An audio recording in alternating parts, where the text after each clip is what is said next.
Hey guys, Zane from the Infinite Jukebox here with another album review, and today I wanted to talk about the new Travis Scott record, Utopia.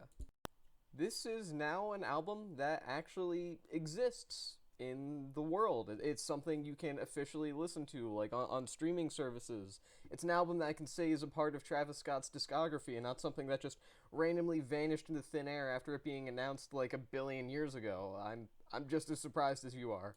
While Travis Scott does seem to be the kind of guy who's just on top of the world in a place where his career is just absolutely impenetrable, there's also no denying that a series of very unfortunate events has led him to a place in his career that's rocky at best. While he may be racking up more streams than the vast majority of musicians on this earth, probably more than your top 10 favorite musicians combined, there's also the fact that he hasn't really dropped any music in a long time, and also that he's done a number of features that aren't really considered the best, despite them being on pretty major singles and releases from other artists. And that isn't even to mention the Astroworld Festival disaster, which, frankly, I think people have talked about that enough. It was a massive tragedy. And all of that combined has put Travis Scott in this sort of position where Utopia on the horizon has a massive shadow just sort of looming over not only Travis, but the music industry as well. I mean, if Utopia ended up being weak, it really did raise the question, could an artist as huge as Travis Scott ultimately lose all of his goodwill from the general public via a series of tragic events as well as a bad album? I mean, that's something that's definitely possible, even though, again, Travis is one of the most major figures in at least American pop culture today. But still, anything can happen, really. Utopia ultimately answers that question with a more than firm no. Not because that scenario was impossible. Again, it totally was. Massive artists have fallen off super quickly before, and they will continue to do so in the future. But rather because Utopia is honestly the best thing that Travis has put out since Rodeo. In a way, Utopia could actually be pretty accurately compared to some of Travis's past releases, some of his most major albums actually, and this can primarily be seen in the semi-formulaic design of Utopia, which is mainly featured in a lot of the hidden features here, all of these artists that appear on the record that just don't have their names directly attached to any of the songs they're found on. It's not something rare for Travis Scott to do. In fact, if you are a longtime Travis fan, you would have probably been disappointed if he didn't hide all of the features until album release day. But at the same time, it's always something that adds a bit of mystery and a bit of enigma to the record that ultimately I think is really fun to experience on the day that an album actually drops. You know, like once every millennium when Travis Scott decides to release something. And as always, Utopia has Travis bringing together a massively star-studded cast of performers from a number of different walks of music, and honestly, I think that there's an argument to be made that this record specifically is even more impressive in terms of hidden features than Astroworld was. At least feature for feature, I would say that's genuinely a case that could be made. Plus, somewhat surprisingly, there isn't even a single miss from any of the artists that are featured on Utopia, which is a bit of a shock because, again, there is a lot of people featured on here. Almost every single track has a feature in some regard, except, of course, The Weeknd appearing on K-pop. That's not really the best of features, but then again, that's probably one of the smaller L's that The Weeknd has taken in recent memory, so do with that information what you will. The major highlights here include extensive verses and appearances from people like Tizo Touchdown on Modern Jam, or Young Thug on Schizo, for example. And those are the more obvious and apparent appearances, but there are also a lot of more subtle features here as well that are just as notable and just as effective. I mean, there are more nuanced contributions from acts like Bon Iver and James Blake on cuts like Del Resto and Lost Forever, respectively, and ultimately those are interesting as well. I mean, obviously they come in a very different form from the more obvious features here, people actually coming in and doing vocal work or doing rap verses, but at the same time they are, again, just as important in terms of influencing the songs that they're a part of. I mean, Utopia really is just a who's who of different major names within the modern day rap sphere and beyond. I mean, Beyonce is on this record. Come on, like, you can't tell me that this feature list isn't awesome. And that's really only discussing some of the more mainstream rappers found on this record. I mean, sure, the alternative side of things is a little more rare to find on Utopia, but nonetheless, Perhaps most notably West Side Gun being on this record, there are some smaller names found on this album that, although major within the alternative scene, really don't commercially stack up to some of the aforementioned names, which is really great to see because it's not only Travis helping put a spotlight on some artists that some of his fans may not be 100% aware of, but more importantly than that, it's an act of demonstration for some of these artists to really get their names out there on what is most likely going to be the biggest album of the year, or at least within the top 3 biggest.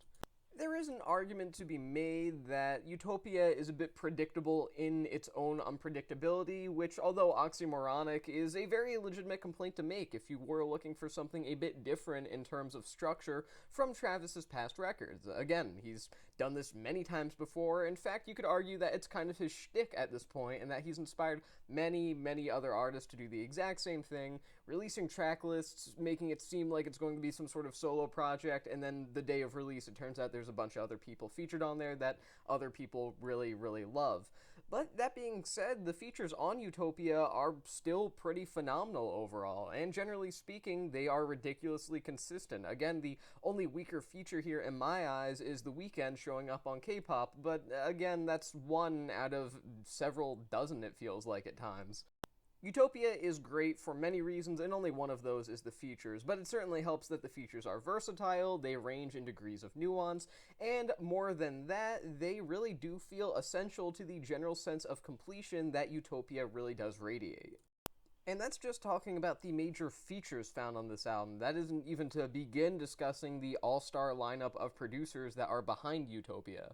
I mean, really, no matter what style of production or instrumentation within hip-hop as a genre particularly appeals to you, chances are there's something on this album that you'll find appealing, at least to some extent.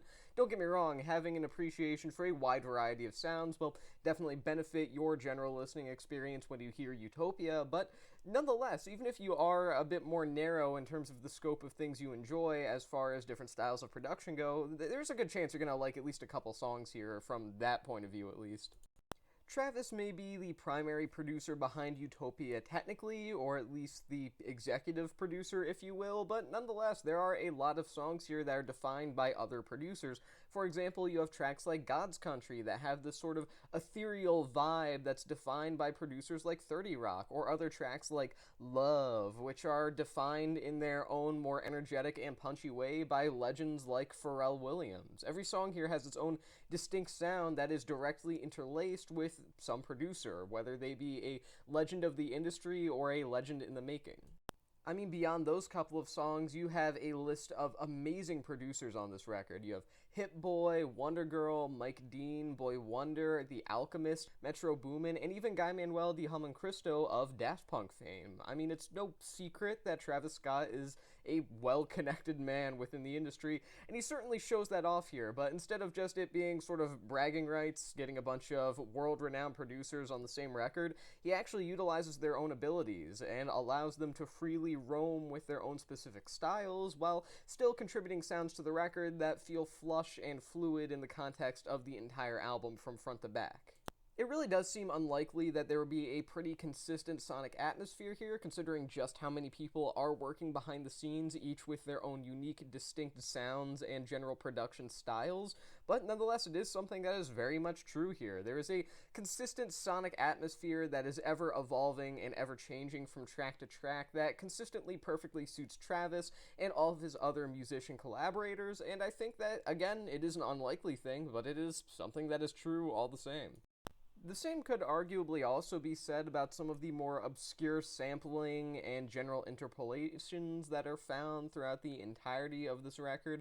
I think it really is interesting seeing a lot of the really deep cuts that are utilized and reworked here in some way. I mean, the record opens up with a direct sample of Proclamation by Gentle Giant, a C-list, B-list at best progressive rock band. I think that kind of really sets the tone for the record as a whole in terms of the different sources that it's pulling ideas from.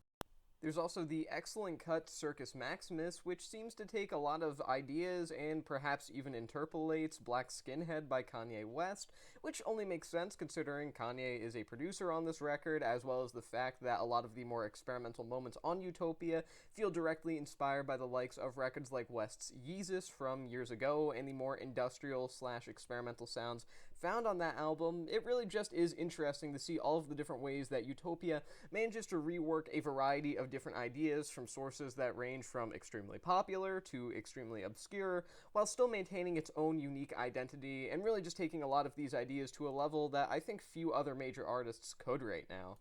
Despite the variety of emotions and tones and genres and general sonic aesthetics that Utopia flips through from song to song, it really does feel like there is a solid atmosphere that is, again, ever evolving and more fittingly, constantly changing in a way that suits Travis Scott himself. And perhaps even more importantly than that, it feels like it's an atmosphere that is always demonstrative of what the producers behind it are capable of. I mean, these producers are changing from song to song. They're sort of this revolving door of some of the world's most major musical producers right now, and it constantly feels like they are able to just shine in their own way, even if you don't know their styles by heart or anything like that. Now, with all of that being said, the only topic that really remains is the topic of Travis Scott himself. You know, the guy that made the album, he's kind of important, I guess. As an actual performer, Travis Scott can be one of the most enigmatic figures out there, and that actually has nothing to do with his rapping or even anything remotely related to MCing or anything like that. It doesn't even relate to his public persona. Rather, it's just a genuine mystery how the hell a man who has made some of the biggest bangers of mainstream rap within the past decade can also put out some of the dullest songs that have managed to crack themselves through to the mainstream consciousness. It's kind of impressive. I have nothing but love and respect for the dude's music, but he does seriously have some duds, especially lately with his features. So it was, again, kind of a mystery how Utopia was going to be in terms of his own performances, no matter how good the features and no matter how good the production ended up being. Thankfully, Utopia feels much more like the former than the latter. Now, I do want to clarify, there are a couple of songs on this record where Travis does get kind of shown up by the features that are supporting him. I think some of the most notable examples on here are Playboi Carti on Fiend, as well as Future on Telekinesis, which is almost comical because I went into that song knowing that Future was on there and expecting really Future to just get blown out of the water. He's been putting out a lot of weak material lately, and then he just puts out one of the best verses they've done in years and just, like, completely annihilates Travis. It's kind of comical to hear. My point is that Travis is not always the MVP on this record. He is on a lot of songs, but not from every single track constantly, always. Now, with that being set aside, the kind of energy that he brings to tracks like the album opener Hyena and songs like the aforementioned Circus Maximus is something that really has been unmatched by him since he released Astroworld, which, I mean, technically that was his last solo album, but if you count all the mediocre features that he did and the pretty good but not great Jack Boys album, then theoretically there's a fair amount of stuff to criticize in between them. Let me have this, okay?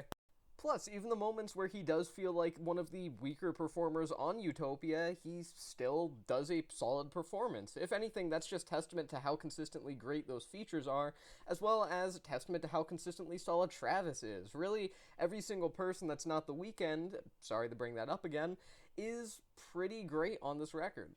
It is far from uncommon at this point for the hype behind one of the major releases of the year to not only be unrealistic, but also violently inaccurate by the time the album actually drops. And that's at no fault of really anyone. It's a mixture of a lot of different issues between over-the-top cartoonish expectations from the general public to an artist not really putting their all into a record. It depends from album to album, but nonetheless, it's something that is very, very, very, very, very not hard to come across in the modern day mainstream, at least.